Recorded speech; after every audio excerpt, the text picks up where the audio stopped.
कधी विचार केलाय की एक समावेशक म्हणजे इन्क्लुझिव्ह शिक्षक नक्की कसा असतो?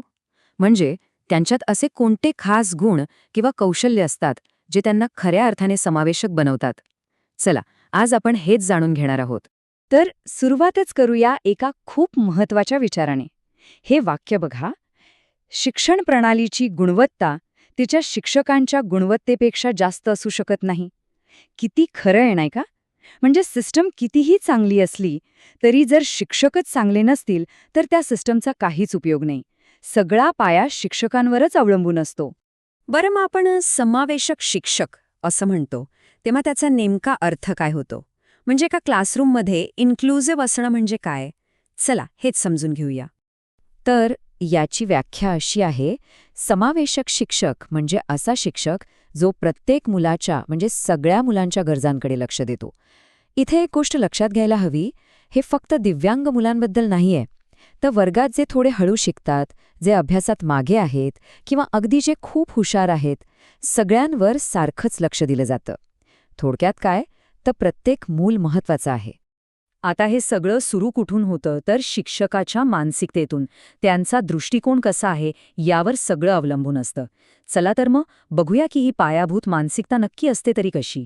सगळ्यात पहिला आणि सगळ्यात महत्वाचा गुण म्हणजे संयम, पेशन्स.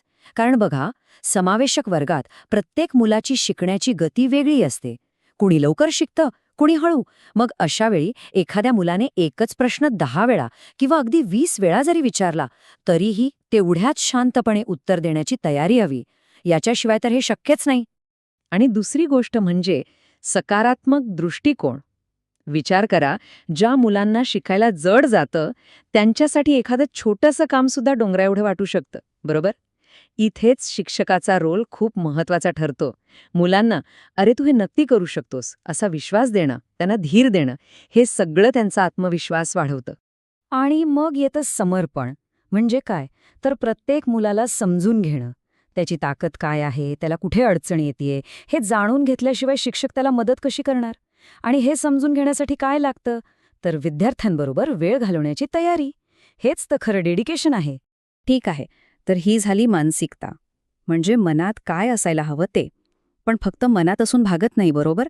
ते प्रत्यक्षात आणण्यासाठी काही स्किल्स म्हणजे कौशल्यसुद्धा लागतात. चला, आता ती बघूया. आता बघा, एक कुशल वक्ता आणि चांगला संवादक यात एक छोटासा पण महत्वाचा फरक आहे. वक्ता म्हणजे जो आपलं म्हणणं छान मांडतो, पण संवादक म्हणजे जो फक्त बोलत नाही तर ऐकूनही घेतो. तो विद्यार्थ्यांच्या अडचणी समजून घेतो, त्यांच्याशी एक चांगलं नातं बनवतो. आणि एका समावेशक शिक्षकाला या दोन्ही गोष्टी कराव्या लागतात. पुढचं कौशल्य आहे सर्जनशीलता म्हणजे क्रिएटिव्हिटी. आता क्रिएटिव्हिटी म्हणजे फक्त ड्रॉइंग किंवा क्राफ्ट नाही हा, तर शिकवण्याच्या नवनवीन पद्धती शोधणं. समजा एखाद्या मुलाला गणित समजतच नाहीये, मग त्याला खेळाच्या माध्यमातून किंवा गोष्टी सांगून शिकवणं, हीच तर खरी क्रिएटिव्हिटी आहे, जेणेकरून विषय सगळ्यांपर्यंत पोहोचेल. आणि हो, सुसंघटित असणं म्हणजे वेल ऑर्गनाइज्ड असणं, हेही खूप गरजेचं आहे. जेव्हा शिक्षकाचं सगळं नियोजन पक्कं असतं तेव्हा वर्गात एक शिस्त आणि सुरक्षिततेची भावना निर्माण होते. मुलांना माहीत असतं की पुढे काय होणार आहे. आणि हे वातावरण सगळ्यांसाठीच, पण विशेष गरजा असलेल्या मुलांसाठी शिकायला खूप मदत करतं. बरं, तर आपण मानसिकता बघितली, कौशल्य बघितली, पण हे सगळं शिक्षक रोजच्या रोज वर्गात वापरतात तरी कसं? त्यांची दैनंदिन भूमिका नेमकी काय असते? चला पाहूया. ही ना एक 4 पायऱ्यांची प्रक्रिया आहे. पहिली पायरी म्हणजे दिव्यांग मुलांना ओळखणं आणि बाकीच्या मुलांनाही त्यांच्याबद्दल समजावून सांगणं की आपण सगळे वेगवेगळे असतो आणि ते स्वीकारायला हवं. दुसरी पायरी म्हणजे वर्गात एक सकारात्मक वातावरण तयार करणं. मुलांना असं बसवायचं की त्यांना कम्फर्टेबल वाटेल. तिसरी पायरी शिकवण्याच्या साहित्यात बदल करणं, जेणेकरून ते सगळ्यांना समजेल. आणि चौथी आणि सगळ्यात महत्त्वाची पायरी म्हणजे टीमवर्क. पालक, डॉक्टर आणि इतर तज्ज्ञांसोबत मिळून काम करणं, म्हणजे मुलाचा सर्वांगीण विकास होतो.